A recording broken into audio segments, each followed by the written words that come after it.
ざいます。建築起業家の斉藤俊一です。空間デザインを中心に奄美大島で古民家ホテルを運営したり、コンテナ特許を取って建築を作ったり、集客とデザインの研究をする飲食店デザイン研究所の運営をしています。この放送では最前線で働く建築家やインテリアデザイナーのリアルな設計現場での学びを共有していきます。実務に直結する情報を提供できるように心がけていきます。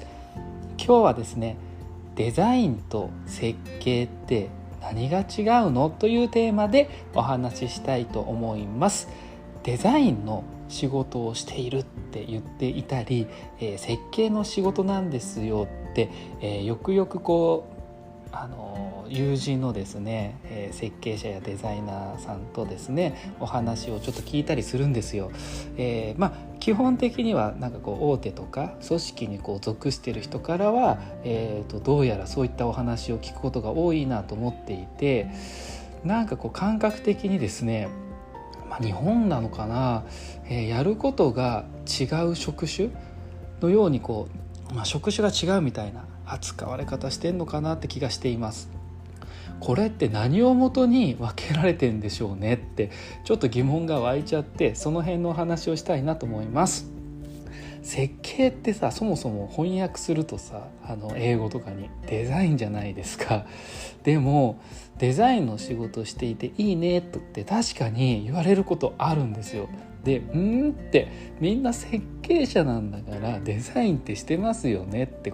言いたくなっちゃうこともあるんですけれども、よくよくですねその方々のお話を聞いてみるとですね、どうやら会社とか組織設計、設計事務所もそうかもしれませんよね。で、業務範囲が分かれているようなんですよ。ざっくりその話を聞いて、僕の感覚値ですよ、感覚値で区分けをすると、デザインと言われているものはクライアントとお話をしたり、プランを考えたり、空間イメージを作ってプレゼンしているようなことらしいんですよ。で、じゃあ設計はというと図面描いたりしているってことみたいなんですよね。で、そもそもそういえばね、僕がいた三井淳さんの会社では、デザインだけを受けていたような気がするんです。実施設計という、図面をメインで描くことは他の会社がいつもやってくれてたような気がするんですよ。で、そうなると会社単位でもデザインと設計っていう業務がもしかしたら分かれてるんですよね。プロジェクトがね、これ実は大きくなればなるほど、クライアント企業がですね大きくなればなるほどその傾向が強い気がしたんです。だって独立したらですね、僕がそんな区分け関係なく全てやんなきゃいけなくなりましたからね。なんでなんですかねって思っちゃいますよね。で、僕なりにですね考えてみると、一つはですね、責任が取れなくなる規模なんじゃないかなって思ったんです。プロジェクトがね大きくなればなるほど、もちろん受ける金額、設計料とか施工金額とか受ける金額も上がっていくんですよね。10億、20億、100億と規模のプロジェクト、その大きな規模のプロジェクトでもし実施設計を受けてですねミスったりして損害金ってめっちゃでかくなりますよね。これって資本が小さい企業では請け負えませんよね。ただね、デザインだけであれば、成果物はデザインであり、見た目のパースであったり、デザインの図面、作り方っていうよりはデザイン、こうしたいよっていうデザイン図面だったりするわけです。空間づくりの実質的責任がめちゃくちゃ減るんですよね、これって。その点、実施設計はもし設計通りに施工しようとしてできなかったり、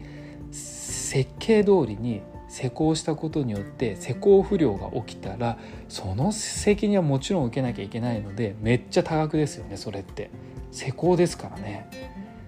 小規模プロジェクトであれば500万1000万みたいなリスクかもしれませんけど、大きな規模って1億2億っていう負担をいきなり小さい規模の会社が受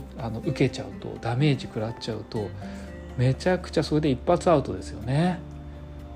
でもこれって空間づくりの本質としてはですね、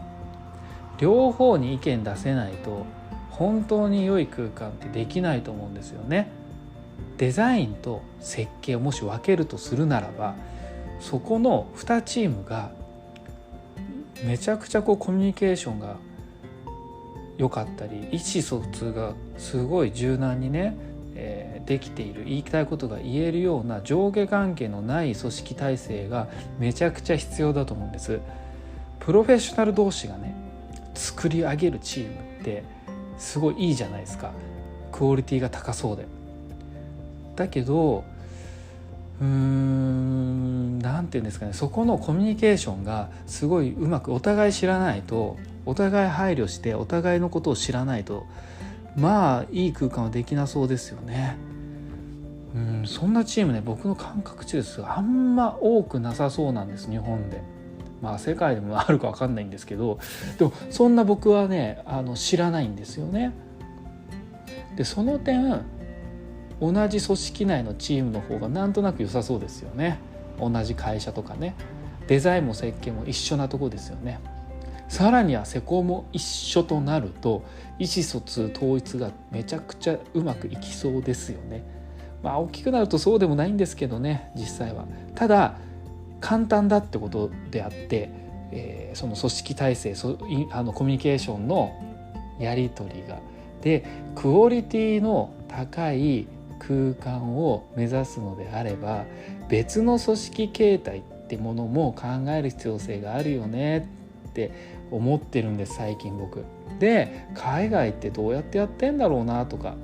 うまくやってるチームって世界にないのかなとか、他の業界にないのかなと思ってアンテナを張ってると、ちょっと意外とねあるんですよ。いいなって思う組織体制が。まあ本題から随分ちょっとずれちゃいましたけど、デザインと設計って何が違うのというテーマでスタートしましたけど、皆さんが日本で言っているデザインと設計の違いって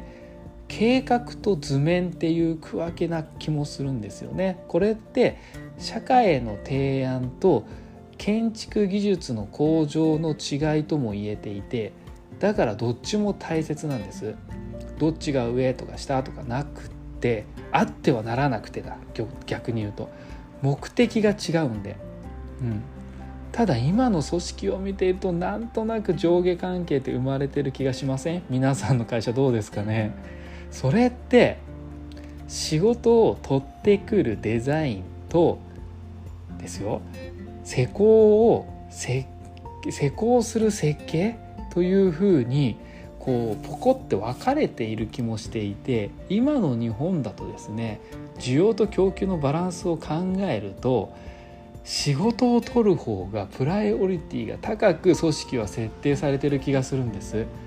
だから技術の進歩もあんましてこなかったんですよね。デザインとね設計というものが一緒になった時、元に戻った時かな、初めて進歩を遂げると思うのでね、皆さんもどちらの業務をやっていたとしてもですね、今それは本当大切なお仕事なので、意識高く持って建築業界を盛り上げていきましょう。今日は、デザインと設計についてお話をしました。実務で学べるインテリアデザインの学校隠れ家では、最前線で働く建築家やインテリアデザイナーのリアルな設計現場での学びを LINE グループで毎日共有しています。まずはですね LINE のオープンチャットの方の URL をですね下の方に貼っておきますので、興味がある方はまずはそこで、質問をしてみてください。もっとね実務に入り込みたい方は、一緒にね、お仕事ができるように、していきたいと思いますので、面談とかさせていただけたらなと思います。実務の LINE グループにご招待しますので、ぜひご参加ください。それでは今日しかない大切な時間を全力で楽しみましょう。建築起業家の斉藤俊一でした。ではまた。